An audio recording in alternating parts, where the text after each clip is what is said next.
Welcome to worship with the Unitarian Universalist community of Charlotte. I'm Jay Leach, minister of this community, and my pronouns are he, him.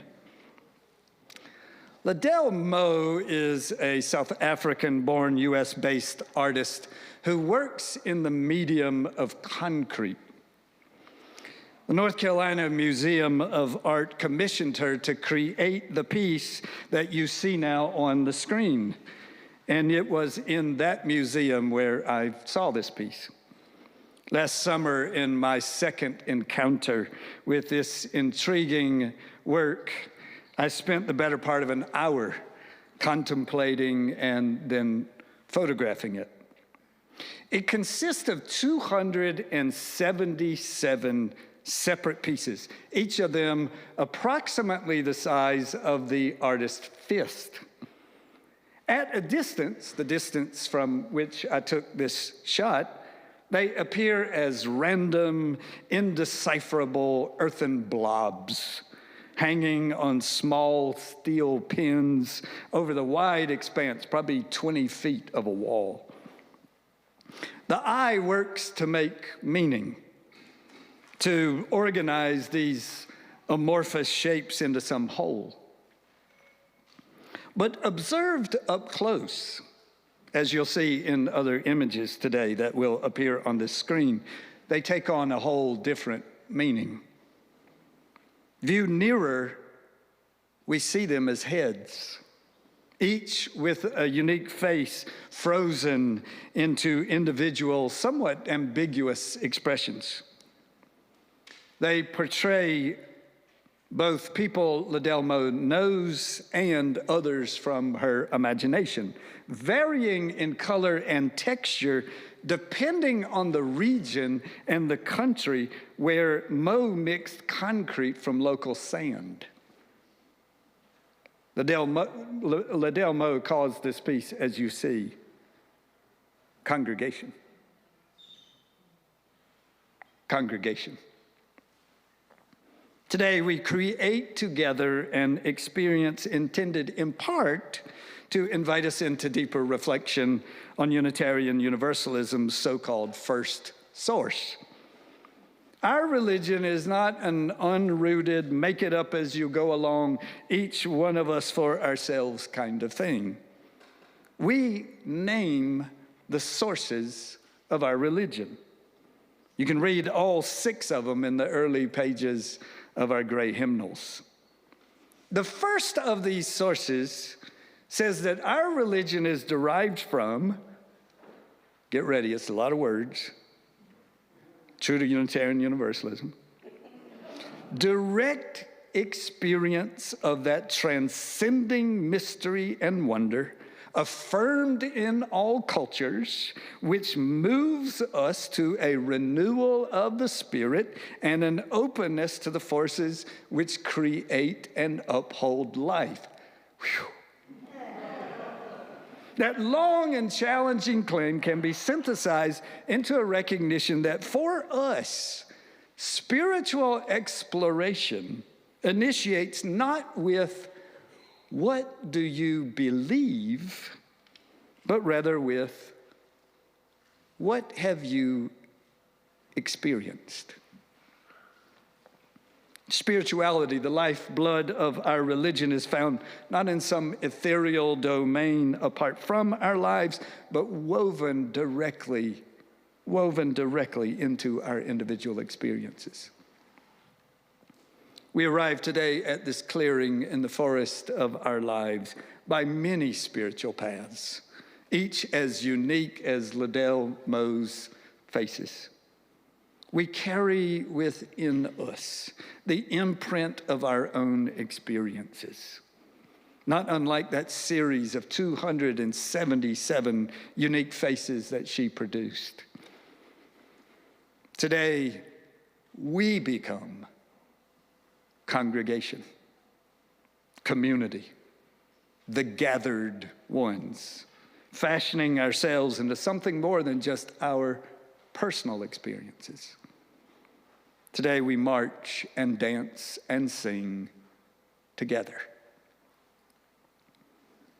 If you are a part of the UUCC everywhere, you're watching this service by way of our live stream, please find now a post on our public Facebook page and offer a comment of greeting. We really want to know who's watching along with others right now, so if you will, please add your comment on that post. If you are in this room, it gives me great delight to invite you now to greet one another, making sure to offer an especially warm welcome to any who are our guests today. Welcome.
We light this chalice for the wonder of being together.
These words are from Krista Tippett. I can disagree with your opinion, it turns out, but I can't disagree with your experience. And once I have a sense of your experience, you and I are in relationship, acknowledging the complexity in each other's position, listening less guardedly. The difference in our opinions will probably remain intact, but it no longer defines what is possible between us.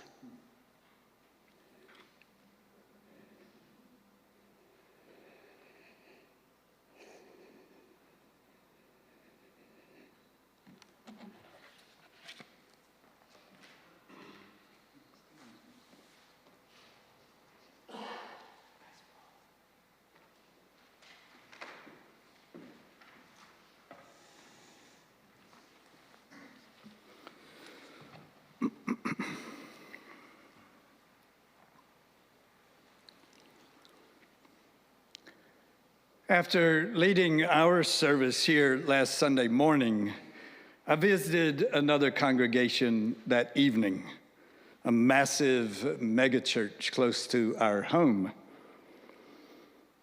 I didn't actually attend a service, didn't even venture inside their gargantuan facility. I stayed out in the parking lot, circling, stopping, parking, backing up, circling again. Mine wasn't some ecclesiastical reconnaissance mission, secretly scouting behind liturgical lines. It was rather one of those really special times that come along for the parents of adolescents. I experienced all of that circling, stopping, backing up, circling again from the vantage of a passenger seat, while Emerson, our kid, practiced driving. Now, there at that sacred site, I might have invoked the name of God. But it was likely more as an expletive than as an expression of devotion. Emerson's been interested in driving since the time he was safely buckled into a backseat booster. Dad, what's that light? That knob? Why are there different colored lines on the road? And yes, occasionally, are you going over the speed limit? On some evenings long ago, I'd find Emerson at the bottom of our driveway, awaiting my arrival home. He'd climb in, sit in my lap, and steer the car up into our garage. But now, it's for real. I was reminded on our late Sabbath circling that driving is actually a very complex act. So much to think about and do all at the same time. You can, at a safe distance, ask questions, you can read about it, you can study it, but putting your own hands on the wheel at 10 and 2, being responsible for what happens, figuring out what to do after, say, you've run up on the curb of a church's parking lot. A purely hypothetical example, of course. That's a whole different matter. It's analogous to a claim we make about our liberating religion. In naming the sources of our religion, where our particular way of being religious comes from, we include exemplars, the words and deeds of prophetic people. We include wisdom and writings from the world's religions, Jewish and Christian teachings, humanist teachings, earth-centered traditions. All of these are sources, resources that we can read, study, question, explore, doubt. But we don't start there. We begin, we say, with direct experience as our initial source. Not secondhand, not following the path of some exemplar, not hewing to the wisdom that others have gleaned, not enacting rituals that have been practiced across the ages. We are each invited, urged, required even, not simply to discuss and deliberate and question, not simply to offer what are mostly tiresome declarations about what we don't believe.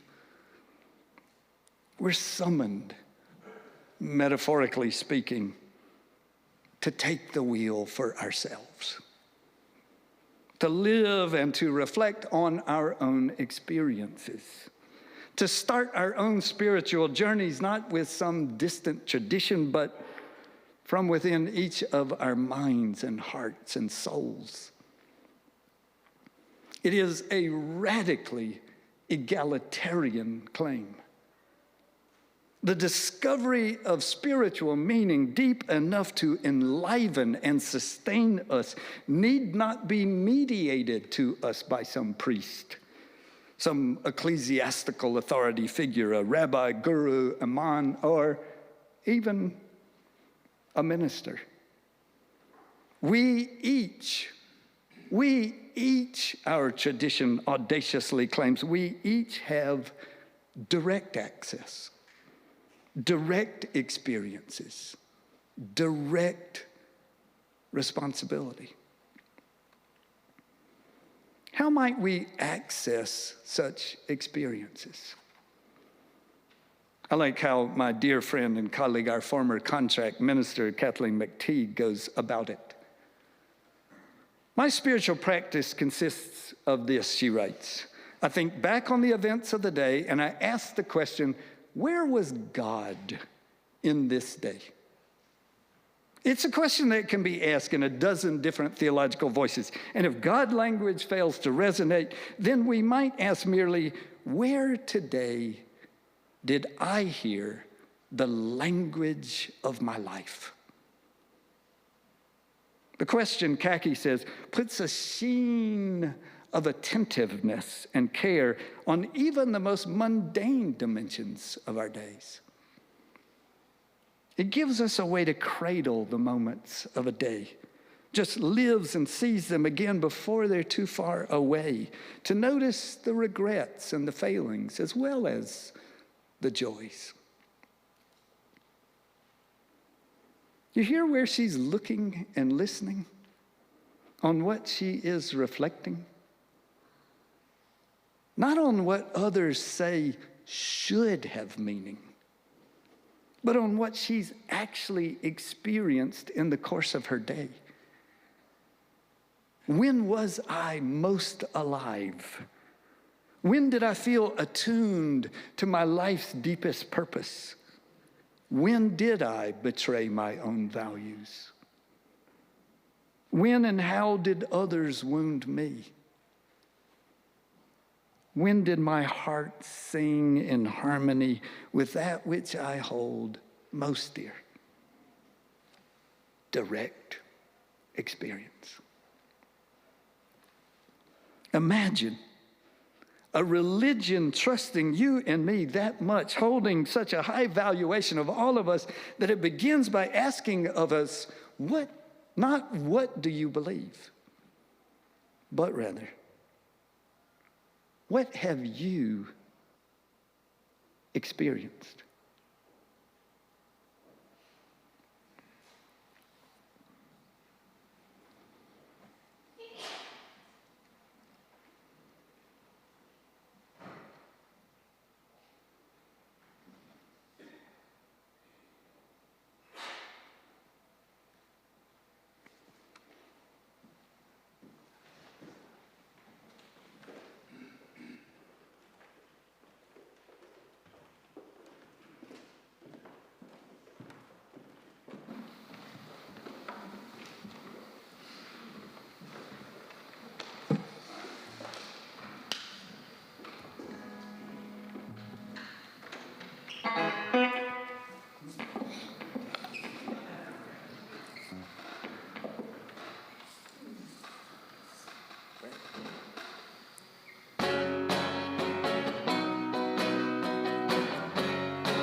Rosemary Bray McNatt is a name some of you may recognize from her tenure as a book editor at the New York Times. She became, after that, a Unitarian Universalist minister. I was honored to be on the search team that brought her as president of our Unitarian Universalist Seminary in California, the Star King School for the Ministry. This is from an article 20 years ago now that Rosemary wrote for our UU World magazine. I had been, Rosemary Bray McNatt says, I have been a Unitarian Universalist for 8 or 9 years when I moved to Detroit, Michigan. I was participating in the service at the Detroit church, and in my part of the presentation, I had talked about God. An older woman approached me during coffee hour later that morning to inform me that as UUs, we'd given up the notion of God. She demanded to know how I, as an African-American woman, could possibly talk about God when that same reprehensible Christian concept had been used to justify slavery. Rosemary said, I was dumbfounded by her vehemence, but not too shocked to remind her that that same tradition's God, most particularly a just and loving God whose movement was forever toward justice and freedom and wholeness, that had inspired much of the anti-slavery movement. And indeed, most of the major reform movements of the 19th century that we as Unitarian Universalists are so eager to claim. Finally, I informed her that I'm just as much a Unitarian Universalist as she was, and I hadn't given up the notion of God. Sometimes, Rosemary Bray McNatt continues, sometimes a person's experience is informed by structural oppression. Sometimes it's just life itself that's weighed in on them. But there are many people who have found help and hope and strength from a source greater than themselves to endure what often seemed unendurable. Do we risk their sharing with us how it is they've survived? What if they tell us, God brought me through? Do we dare make room for them? Room for them to share and to celebrate, to witness to what they have seen and felt and intimately known?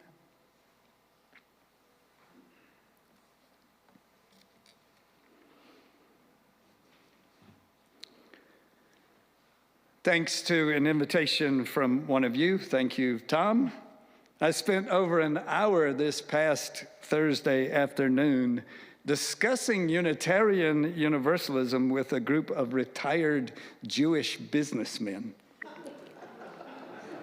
It was an energetic exchange, just the kind I love, in which they interrupted frequently to pose questions, to ask for explanations, and yes, to challenge my assertions.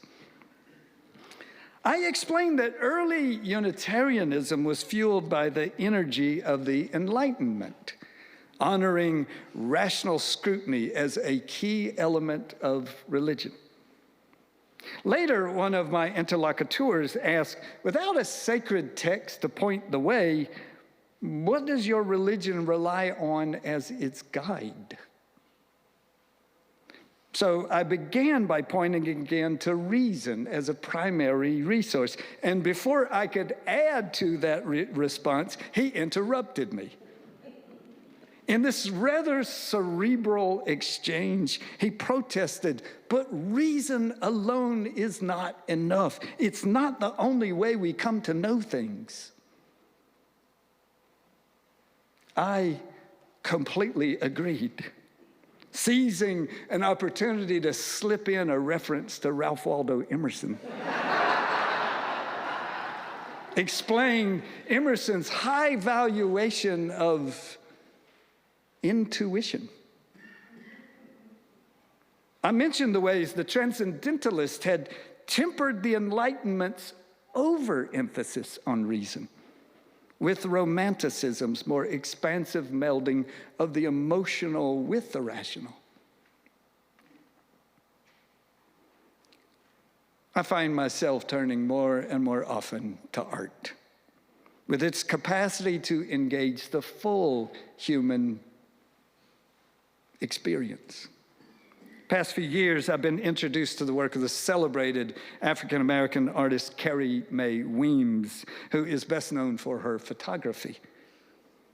Weems quite intentionally invites us to see anew. The late Bell Hooks wrote of Weems' photographs, she consistently invites us to engage the Black subject, the underrepresented subject in Western art. Interestingly, in explaining an extensive, complex exhibit of Weems' emotionally evocative photographs that she made in Africa, Bell Hooks appeals to the very thing that I heard in my discussion this past week. Weems, she says, decenters the West. Decenters the West by abandoning notions that reason is the only way to apprehend the universe. Now, what does this have to do with direct experience? Stick with me. I think there's a definite connection.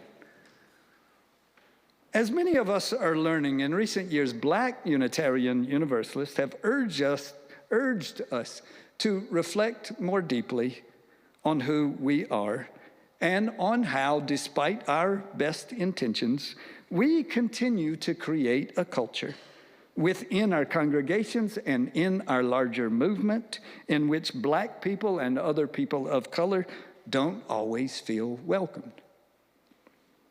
Much like the artist Carrie Mae Weems, they've asked us to see ourselves anew by engaging with this explicitly Black perspective.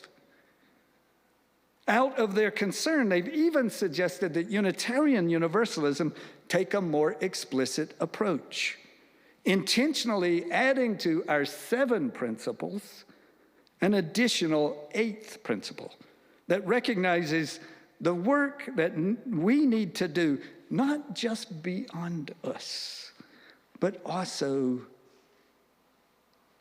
among us. Not surprisingly, this proposal has gotten both serious attention and widespread approval, and significant critique and criticism. Among the most vehement criticisms is this: by appealing directly to what they have experienced as Black UUs, they are, writes one critic, suggesting that lived experience should be considered more authoritative than logic and reason.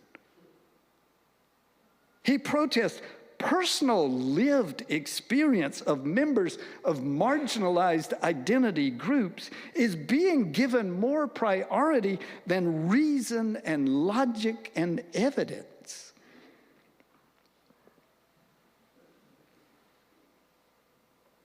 You hear the charge being leveled? Black UUs are appealing to their experience, asking the rest of us to hear and take seriously what they have experienced. It's almost as if they're imagining that there's some Unitarian Universalist source sanctioning such an appeal. As if we might even claim that our initial spiritual question is, what have you experienced? What's more, it is as if this critic imagines that there's some objectively pure font of reason and logic and evidence that is not shaped by or at all reliant upon certain people's experience. He seems to think that appeals to reason and logic and evidence aren't subject to the influence of the experience of those who are making those kinds of appeals. It's a reminder.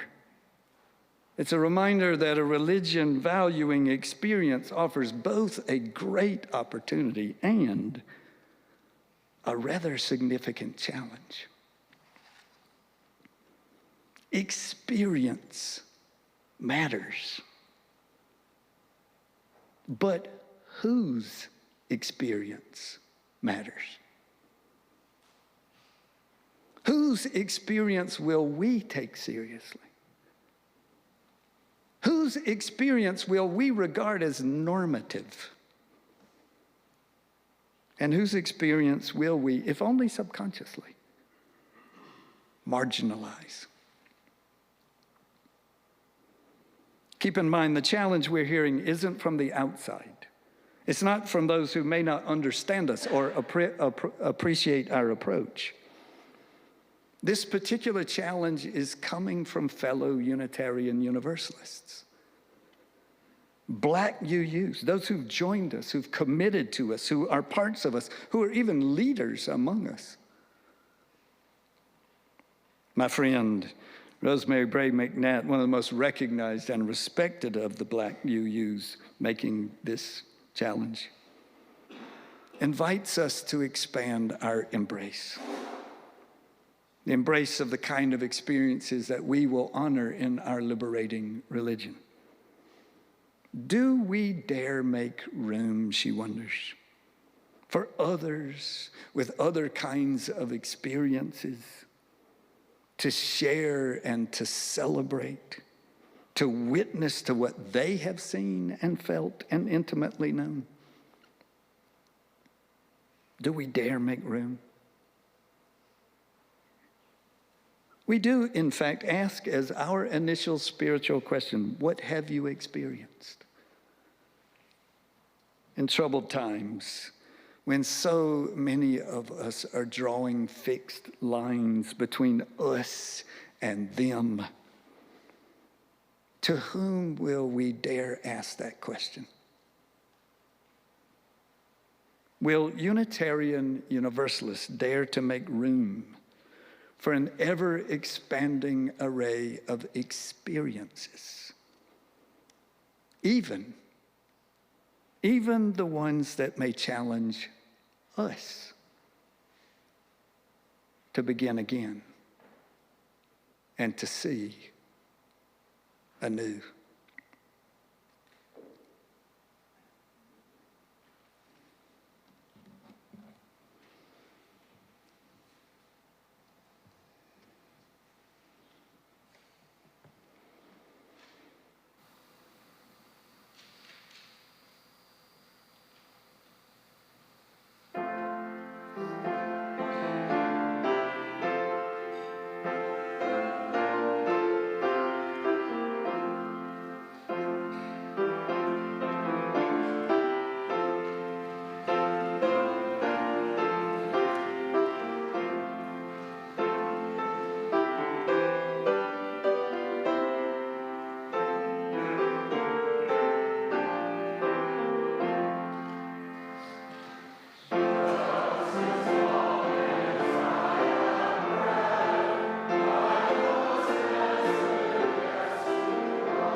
I didn't know how much I missed our singing together.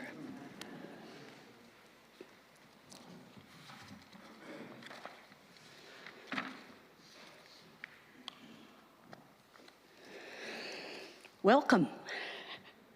We're so happy you're with us today in this room and joining us remotely.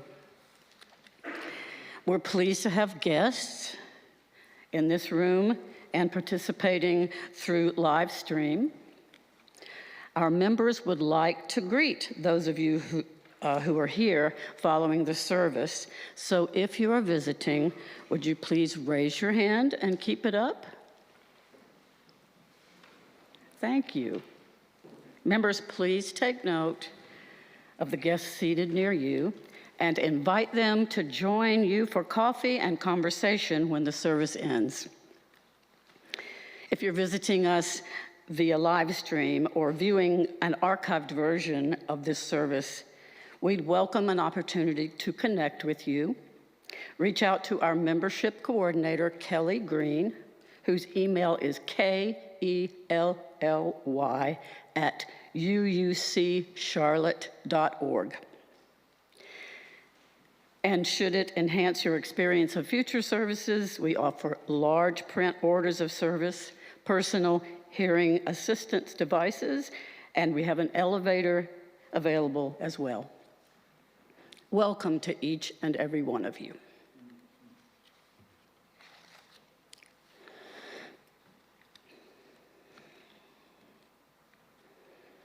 Have any of you ever studied the official UU sources? Don't raise your hand. I'm trying to avoid an awkward moment here.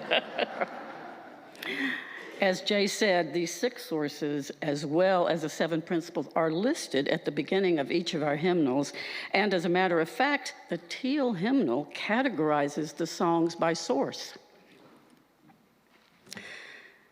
So all of these sources, except the one on which we are focused today, refer to other cultures, other religions, other traditions, other individuals, all resources outside of us. And I would venture to say that without direct experience, which informs our own perception, those 5 sources would be but words on a page. On the surface, the actual words direct experience aren't very poetic. Their hard consonants kind of disrupt the flow of sound, and they tumble out of one's mouth like so many pebbles. Yet these are the very words that represent the one source that values our own creativity, our own perception, our own clarity, our own insight, all of which ultimately lead to wisdom. That's what we long for in our leaders and ourselves, isn't it? A knowing, not just in our minds, but a visceral and mysterious understanding of our connection to each other, the world, and beyond. So I offer you this poem, ironically entitled Direct Experience. The term racial inequity didn't grab my gut until I began noticing the similarity in skin color of drivers pulled over for speeding. The joy of technology became real when, having foregone a basketball game in order to put the finishing touches on these very words, I asked Siri for the outcome. Baylor was defeated in overtime by North Carolina in the 2nd round today. The final score was 93-86. The words of Chief Seattle, "The earth does not belong to us. We belong to the earth," pierced my propriety when, while visiting the muddy, fenced-in Picuras Pueblo in Taos County, New Mexico, I was embarrassed. The words, "being a minister is difficult," were never as meaningful until when earlier this week, after so many hours that I don't want to tell you how many, of scattering my brain and soul matter all over the page in front of me, I could not fathom gathering them up again and doing the same thing next week. To see the world in a grain of sand, words by William Blake, weren't embedded in me until I took a tumble on the beach one dusky evening. I always liked Maya Angelou's poem, Still I Rise. But after playing a video of her own recitation of it, I heard in the silence that followed a deafening collective amen from the 9 incarcerated women who shared the room with me. Meditation always seemed possible only for those in an altered state, until one time while counting my breaths, I forgot where I was. Now, the phrase expression of love I've always seen on Valentine's, but it became palpable when someone about 20 years ago sang these words to me. For you and I have a guardian angel on high with nothing to do but to give to me and to give to you love forever true.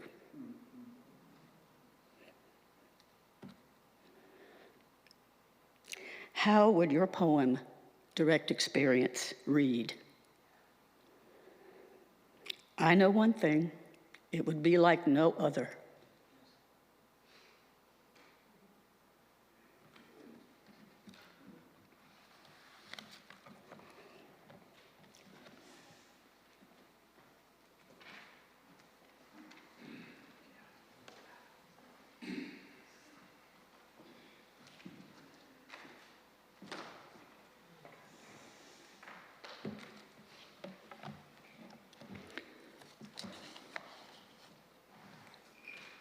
The life of this community extends far beyond this room. Today, we're offering creative, engaging workshops celebrating the end of winter for all ages in our congregation, and there is still time for you to sign up this afternoon. This week, we're participating in a silent auction to support our remarkable Open Door School.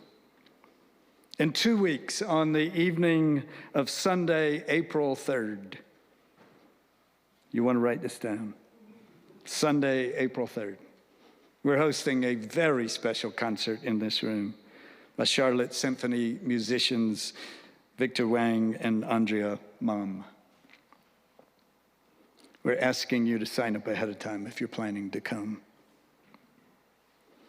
And we're offering a rich array of adult religious education and spiritual development opportunities every week now. You can find out more about all of this in our electronic newsletter, Currents. But for those of you who are here in this room, outside at the activities table in the traffic circle, where you are invited to share coffee, conversation, and 60-degree weather after the service. We are a caring community. I'm touched by those of you who not only listen to, but respond to the concerns that you hear in these services. Recipients of your cards and your calls and your meals tell me often how much they appreciate what you are offering. So today, we continue to hold with very deep love Bill and Abby Steppen, Colin Steppen, and Sheila Gallagher. Bill, as many of you know, underwent very serious surgery. This past week, he's suffered a bit of a setback in his recovery. I assured Abby in a text that we will be praying for them today. Such profound sadness befell members of our community, grief which we now collectively bear. So we join with you, Eric Wilhelm, and Rebecca Cheatham, and Luna, and Dexter as they grieve the very tragic death of their beloved nephew and cousin.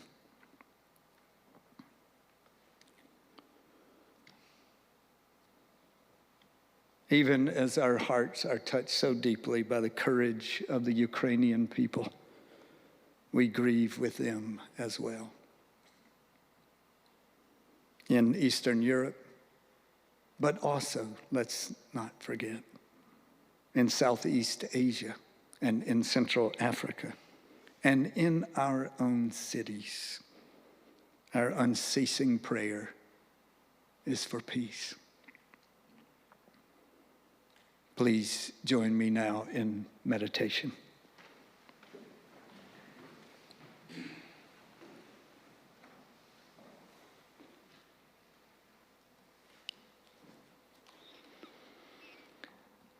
These are words from acclaimed Unitarian Universalist minister Jacob Trapp of blessed memory.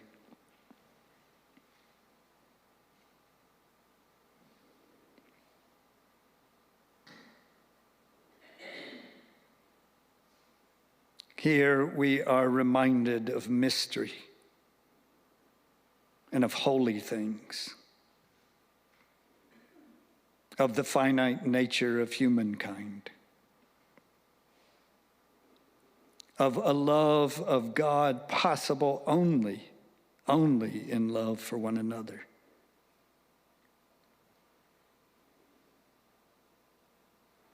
A silent music moves among us. A song of praise rises from the darkness of our being.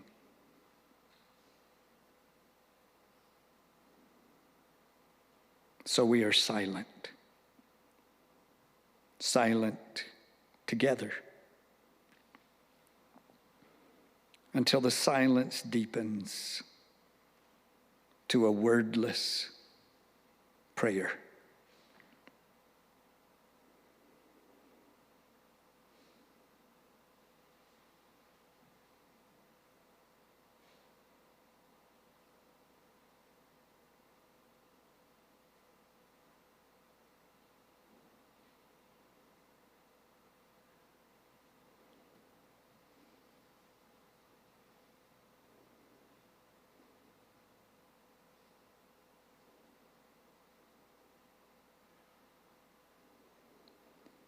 Blessed be.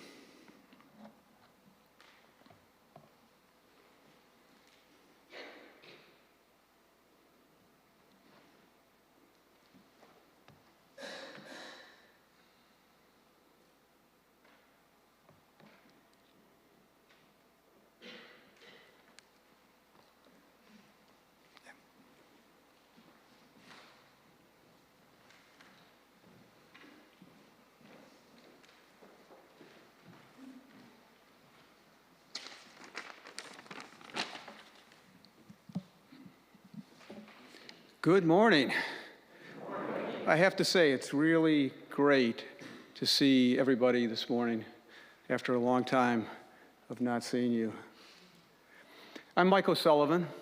I'm a member of your stewardship team. And I'd like to begin with a slightly embarrassing confession. When I set about putting together this stewardship talk, I wanted to link it to today's theme, which is direct experience. But I have to admit, as I started thinking about direct experience, it was a mystery to me and how it would link to our community. So I did some reading and I did some thinking, and I found that it truly is a deep concept and one that can fundamentally guide our thinking. We're asked to use our own direct experience to form our own beliefs. I mean, it's really a strong message of individual empowerment. And the UUCC gives us so many opportunities to expand our direct experience through services like today, through cultural activities, through things outside of our own community in the greater community of Charlotte. And of course, our support is the thing that makes all this possible, both our direct involvement and our financial commitments. And so we ask, if it's your month to pledge, that you pledge generously, thinking about all that the UUC offers. And we ask that you be exceptionally generous today of all days. The reason is this is a share the plate opportunity where the way it works is that any contribution you make that is not towards a pledge, 50% goes to the Black Lives Unitarian Universalist organization. Now, this is a group that supports Black UUs throughout the United States, helping them to get the most out of our community and also encouraging others to join us. We are strengthened by this diversity. We need this diversity. So as the baskets are passed today, I ask you, please put some cash into the basket. It'll go towards a worthy cause. And if you're viewing this remotely, we have you covered, don't worry. Just take a look at the Share the Plate message in Currents, and you'll see the ways to contribute. Taken together, all of our contributions will send a strong message of support for Black Lives UU. Thank you.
Would you rise with me in body or spirit to say collectively our affirmation of faith?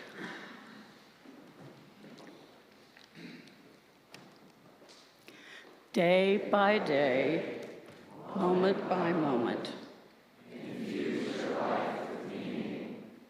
Shape the person you want to be.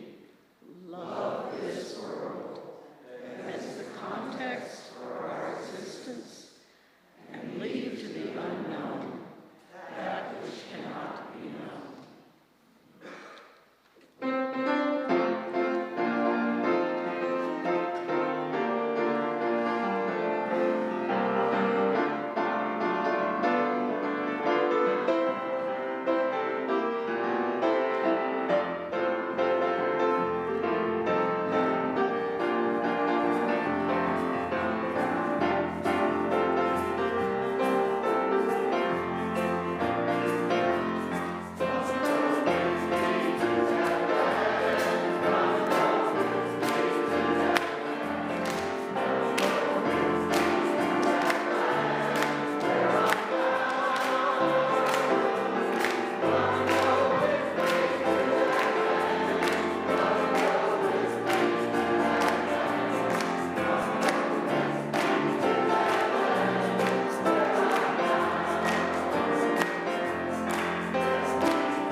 Go, my friends, with courage, cultivating courageous connections.